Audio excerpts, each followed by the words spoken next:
Hjertelig velkommen til Bylunsj, digital faglunsj om byer og bærekraftig transport. I Bylunsj fokuserer vi mye på transportformene kollektiv, sykling og gange, og på helhetlig byplanlegging. Men i dag så er det sykling som er hovedtema, og da med et blikk fra og på Europa. Hvordan har situasjonen vært under covid, og hvordan kan den bli etterpå? Vi er så heldige at vi har med oss generalsekretær Jill Warren fra European Cycling Federation, ECF. Det er den europeiske paraplyorganisasjonen til nasjonale syklistorganisasjoner, som for eksempel Syklistenes landsforening i Norge. Jill er med oss i dag fra Brussel via Zoom. Jill Warren er opprinnelig amerikansk og utdannet advokat eller jurist, og har i over 30 år bodd i ulike europeiske land. I 20 år så har hun jobbet for store internasjonale advokatbyråer. Siden 2020 så har hun vært generalsekretær i ECF. Welcome to Bylunsj, Jill. Thank you. How is it in Brussels today? Today, it's a really sunny, absolutely lovely day. So a very nice day for cycling. But every day is a good day for cycling, I believe Absolutely, you think. that's right. Yeah. How is Brussels as a cycling city? I think that depends on your perspective. If you look at it today and you're comparing it to a city like Copenhagen or Amsterdam, which is very known for cycling, you would probably say Brussels is a terrible city for cycling. But if you compare it to the Brussels of 20 years ago, you would say they've made so many improvements, although they still have a way to go. So it very much depends on your perspective. Okay, now we are ready for your presentation, Jill. The floor is yours, or the screen is yours. Thank you very much. So thanks for the invitation to speak at your event today about cycling after COVID. I hope a lot of you are familiar with the European Cyclists Federation, but in case you aren't, here's us in a nutshell. We promote cycling as a sustainable and healthy means of transport and leisure. We're the umbrella organization for cycling advocacy associations throughout Europe, including, for example, Syklistorganisasjonen in Norway. And what we do includes evidence-based advocacy at the European level for cycling. We do research and thought leadership projects, such as our widely cited Benefits of Cycling report and the recent Cyclists Love Trains report, and things like this. We provide tools, resources, and trainings for our members and networks. And you may be familiar with the Eurovelo cycle route network, which spans 90,000 kilometers in 42 countries, also including Norway. So the Eurovelo routes 1, 7, and 11 all start at the North Cape. And ECF also organizes the annual VeloCity Conference, which is the premier international planning conference for cycling. And I know we probably have some Velo citizens in the audience today. So I invite you to register for the next event in Ljubljana next June from 14th to 17th of June, and even submit a speaker abstract if you're interested. So I'm sure that I'm preaching to the converted. You would all agree with me about the positive societal impacts that cycling delivers, but it's especially important to keep talking about these impacts now. For many world leaders and even for the leading climate change think tanks, so much attention is being given to the electrification of vehicles as the solution for climate change. But there's a lot of problems with that. Firstly, it's not going to happen fast enough. Even if every country on Earth was as advanced as Norway is in electrifying its car park. And secondly, electrification doesn't deliver the benefits of less congestion, better public health, a just transition, and more livable cities in the way that cycling does. So we have to fight very hard to keep prioritizing this on the agenda of our decision makers. So the president of ECF, Henk Swartau, and I will be going to the COP26 conference in Glasgow the next couple of weeks to help deliver this message.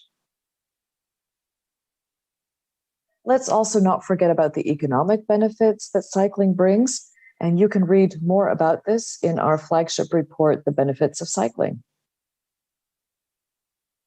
But I'd like to spend most of this talk today just talking about the pandemic and how it gave us a glimpse into what a future without so many cars on the street might look like, and how that's helped to fuel the enormous cycling boom that is still with us. So you're probably aware that during the pandemic, many cities reallocated space to cycling and walking, in many cases to ease congestion on public transport, and so that people would have other options besides using private cars to maintain social distancing. Nobody wanted to go from lockdown to complete traffic gridlock. And this slide just shows in a few different countries some of the things that they did during the pandemic to create more space for cycling. At ECF, we tracked these developments all across Europe. On the one hand, we wanted to have a comprehensive picture of these unprecedented developments that quickly enabled more cycling. And on the other hand, we wanted to have a good body of evidence we could use to lobby for more permanent cycling infrastructure beyond the pandemic.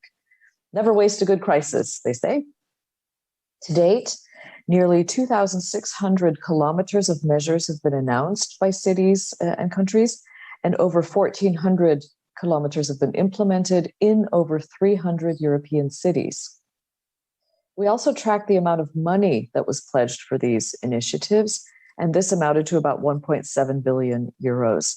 And this captures not only the money spent on providing temporary infrastructure, but also financial measures like bicycle purchase or repair premiums. It was encouraging to see that a lot of things were happening in cities and countries that are not known as traditional everyday cycling places, like Italy and Spain, for example. But it was also interesting to see that places that are not known for having a strong culture of experimenting and trying things out, like Germany, did not introduce a lot of temporary measures. I'll now go through some of what some of the standout cities and countries have been doing before, during, and beyond the pandemic. I'll start with Paris. In Paris, the visionary mayor Anne Hidalgo set the goal of turning Paris into the 15-minute city. At the beginning of her first term in 2014, as an important part of her transport concept, she pledged to build 1,000 kilometers of cycle paths. By 2019, more than half of this was ready. During the pandemic, a further 50 kilometers of Corona paths were put in, and other projects like making the Saint-Martin Canal car-free were accelerated. In last year's re-election campaign, she promised to eliminate a further 60,000 car parking spaces, and she was re-elected anyway. Brussels. Okay, for decades, Brussels was a city for cars and a textbook example of how not to do things for cyclists and pedestrians. In the 2018-19 elections, candidates from the Green Party were elected, and they have been able to implement some of their plans for a better quality of life in the city. The Good Move mobility plan, with priority for pedestrians, cyclists, and public transport, and for low-traffic neighborhoods, was in the beginning stages when the pandemic started. This made it clearer than ever that there was too little space for pedestrians and cyclists still. So active mobility was quickly and decisively enabled in order to avoid even greater traffic congestion after the lockdown. 40 kilometers of pop-up cycle paths were built, and a default speed limit of 30 kilometers per hour was implemented. Brussels Capital Region Transport Minister Elke van den Brandt could do all of this so quickly because, in line with the mobility plan, they already knew where to place the pop-up cycle paths, and because these were badged as test infrastructure that didn't need the regular permitting procedure. But did all of this work? According to the city, the number of cyclists increased by 64% during 2020. and the pop-up lanes are gradually being made permanent. So on this picture on the right, you see a pop-up lane on the Rue de la Loi, one of the main arteries in Brussels. I try to ride across that street every day because there's a bicycle counter on it, and I want to make sure that I get counted. So, London.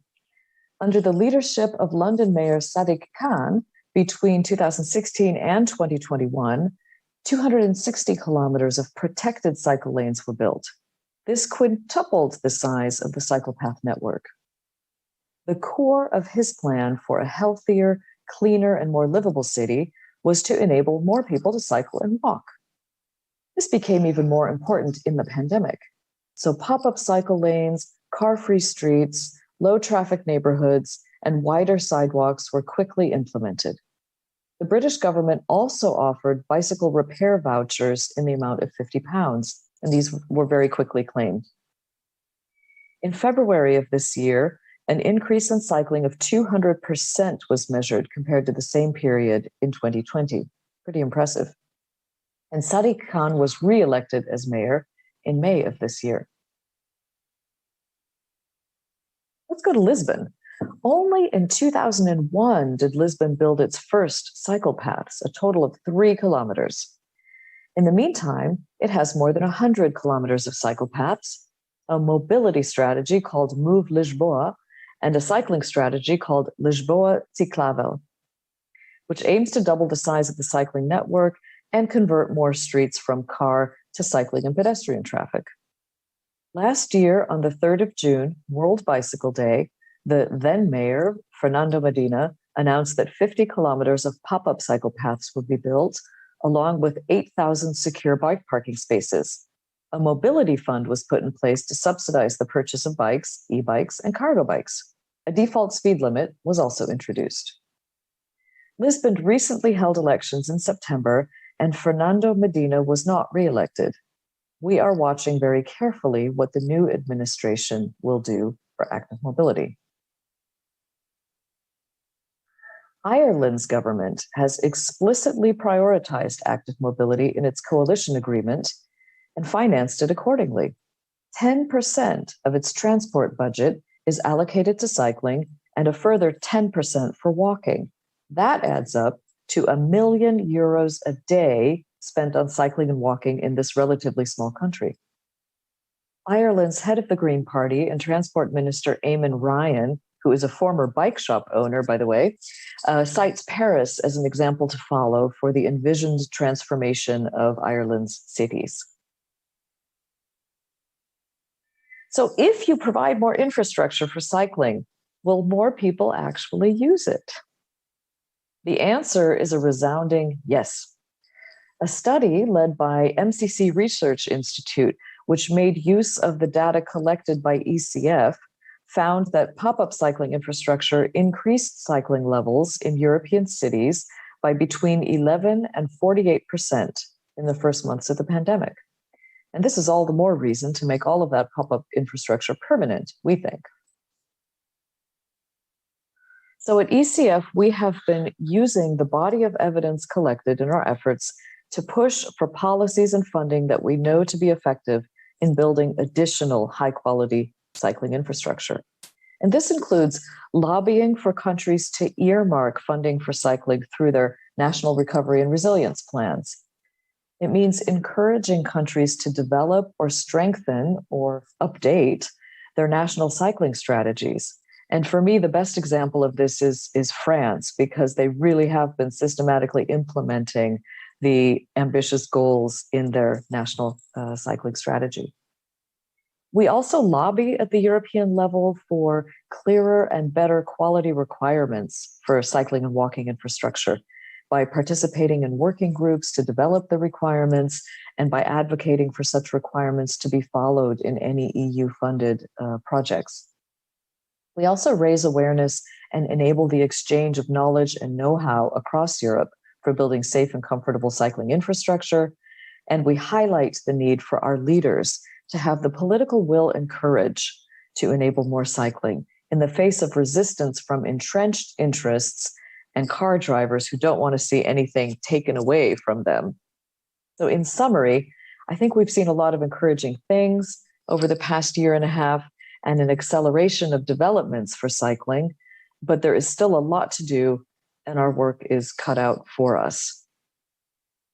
So thank you very much for listening to that short presentation on some things that have been going on around Europe. And I turn the floor back over to Torstein. Thank you very much, Jill, for a very interesting presentation. I think the audience probably now have some questions for you, but I have to inform them how to ask you questions. So I have to take this in Norwegian, Jill. Dere som ser på, hjertelig velkommen til å stille spørsmål, og til det så bruker vi dialogverktøyet Slido, og da det smarttelefonen som nøkkelen. Dere kan gå til den nettleseren dere vanligvis bruker, eller der dere kan skrive inn slido.com, eller dere kan google Slido, så får dere det opp. Og da blir dere raskt spurt om en kode, og skrive inn en kode, og den koden naturligvis Bylunsj.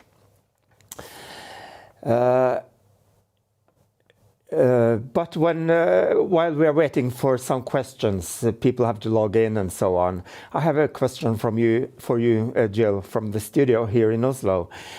You are still quite new to ECF. What has made most impression on you so far? Which city has made most impression on you so far? I would have to say Paris. It's one of those cities where you can almost see the before and after pictures happening before your very eyes. I used to go to Paris quite a lot for work, and the streets were always completely choked with traffic. It was really a horrible place to be a pedestrian or a cyclist, and the transition is completely phenomenal. Streets have been made car-free. You see lots of cyclists everywhere, bike share programs, just everything being done to encourage that, and it's simply amazing. And what do you think should be the very top priority to cities that really want to work for increased cycling?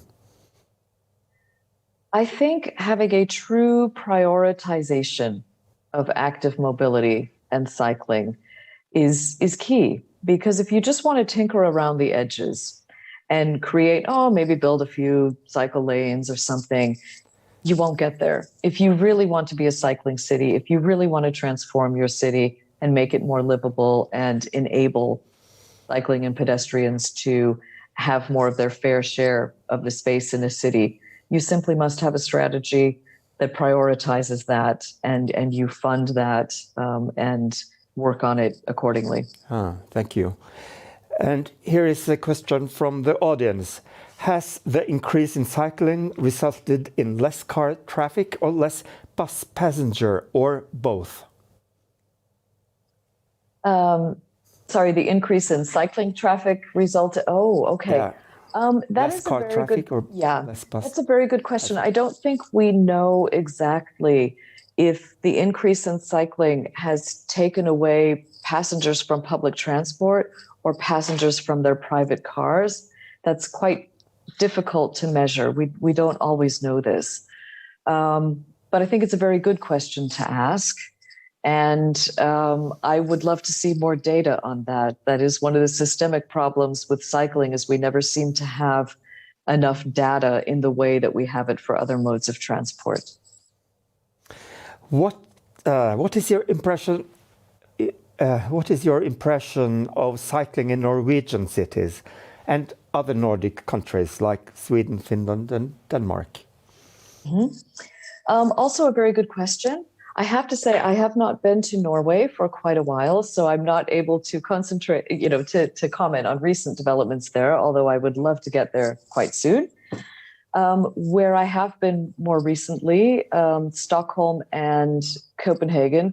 Copenhagen, of course, is quite rightly considered a cyclist's paradise in terms of the infrastructure that's available there, from the space that's allocated on the streets to the bridges and the specific cycling infrastructure. I think we're seeing more and more improvements in Stockholm, and certainly I've also seen evidence of a lot of money that's being spent on that. I'm less able to comment on Norway. I'm sorry, but I very much look forward to coming there again soon and seeing it with my own eyes. Hope to see you here soon. Do you have any examples of successful pro-cycling measures that could be applied in rural Norway? Pro-cycling measures in rural areas. One thing we've seen through the projects we've worked on at ECF, so one of the things we do is to coordinate the Eurovelo long-distance cycling route network. And when we work on these projects that create that infrastructure, we tend to think of those cycle routes as, oh, that's something used by tourists and leisure cyclists and things. But we see very quickly, once these routes are built out, that the amount of local traffic on them is very often 60, 70% or even higher, especially in the not traditional tourist season months. And so it really shows that there is quite an attraction to have good cycling infrastructure and rural connectivity in this way for local residents as well, and that it will be used when it's available. And I think a very important point otherwise is one thing that deters people from cycling in rural areas is when they're forced to share the road with very fast-moving cars. And so separated cycling infrastructure is really quite important if you want to encourage cycling in rural areas. Could you repeat or complement your remarks about Germany? Richard Sanders from Trondheim thinks that your remarks was surprising. Yes, I think I feel qualified to talk about this too. I lived for many, many years in Germany. And I think although Germans are great innovators in some areas, they're also very risk averse. So Germans usually are not the first people to do something or try something, but they are the people that when it's there, they'll be the ones to perfect it, right? But they're not going to be the first movers. And so with all of this pop-up cycling infrastructure, you did see some of it happening in a place like Berlin, but it was very much the result of tactical urbanism, not so much driven by the people in power necessarily, although it was embraced by some. And Berlin is really one of the only examples I can really think of where that was done in a significant way. And you had so many other cities that pointed to regulation and every other excuse for not doing that during the pandemic. And you can never forget how strong the automotive lobby is in Germany and how scared politicians are to upset that part of the, power base. And so you just didn't see things happening there in the same way. Another example that I can mention with regard to Germany is all of the EU member states, for example, had to decide how the money for the national recovery and resilience plans under the EU Recovery and Resilience Facility was going to be spent. Germany allocated, for example, 2.5 billion euros to purchase premiums to get people out of polluting cars and into electric vehicles, but they did not allow or earmark any of that money for the purchase of e-bikes, or something that would be even more transformational from a climate perspective. Whereas France, and France is also a traditionally automotive country, did actually earmark some money, not through the Recovery and Resilience Facility, but through another mechanism to, you scrap a car and you can use the premium towards an e-bike. But we haven't seen any of that in Germany yet. Thank you so much, Jill, for your answers and your excellent presentation. But now we have to wrap it up. Thank you so much, and we hope to see you soon again, hopefully here in Norway very soon. Thank you very much. I very much look forward to that. Ok, og så til dere som ser på. Vi tilbake med en ny Bylunsj om 2 uker. Da temaet tall fra nasjonal reisevaneundersøkelser i covid-året 2020. Da får vi besøk av Ingunn Ellis fra Transportøkonomisk institutt, som skal vise oss utviklingen både i byene og med reisevaner ellers. Men vi skal ta en første titt allerede i dag, faktisk. Og dette er første gangen at disse hovedtallene er presentert for noen. For her er det første uttaket fra datasettet til Nasjonal reisevaneundersøkelse 2020. La oss se på noen hovedtall for hele landet. Vi starter med reiser til fots. Og disse tallene er for prosent av totalt antall reiser som er foretatt.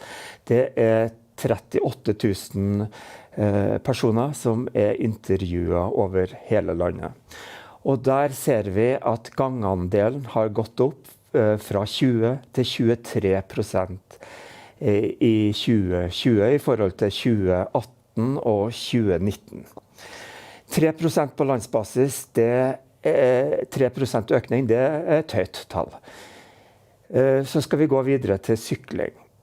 Der er den store overraskelsen. Der har det vært en nedgang på landsbasis med 1%. Vi går videre. I kollektiv har det også vært en nedgang. Den har vært på 3%. Og den nedgangen var jo ventet i forhold til andre undersøkelser som er gjort. Og den nedgangen er jo enda større i de store byene enn det er på landsbasis. Og det er jo altså det jeg viser her. Her er tallene for personbiltrafikken. Der har det på landsbasis vært en liten økning. Som passasjer har tallene vært stabile. Dette er jo antagelig overraskende for mange, særlig de tallene for sykling da. Det er altså andelene for gåing og for bilreiser som har økt, mens tallet for sykling har gått noe ned. Kan forklaringen på det rett og slett være at det er jo særlig på arbeidsreiser og på reiser til studier at sykkelandelene er betydelig høyere enn på annen type reiser. Så når mange har hatt hjemmekontor og mange studiesteder har vært stengt, så gjør det rett og slett utslag på sykkeltallene på nasjonalt nivå. Før vi avslutter så skal vi også vise noen tall fra en by, og da fra Oslo. Noe av særpreget med Oslo er at det er veldig høye gangandeler generelt, og veldig høy kollektivandel. Men så utviklingen i 2020 i forhold til årene før, så har det vært en god økning, ytterligere økning for gange da, 7%, det er veldig mye. Og for sykkel har det altså vært en oppgang i motsetning til for landet som helhet. På kollektivtransporten så har fallet vært mye større enn for landsgjennomsnittet ellers. Og for biltrafikken så har det vært litt oppgang. Jeg minner altså om at dette er tall fra Nasjonal reisevaneundersøkelser for covid-året 2020. Og intervjuene er foretatt gjennom hele året. Men dette er altså noe vi skal dypdykke mer i Bylunsj om 2 uker. Da kommer altså Ingunn Ellis fra Transportøkonomisk institutt. Da nærmer vi oss slutten. Tusen takk til Anna Kastratovic Johansen for all god hjelp, og det samme til Frida Gunnestad Johansen. Og ikke minst, tusen takk til dere som har sett på. Ha det bra, og ha en fin dag videre.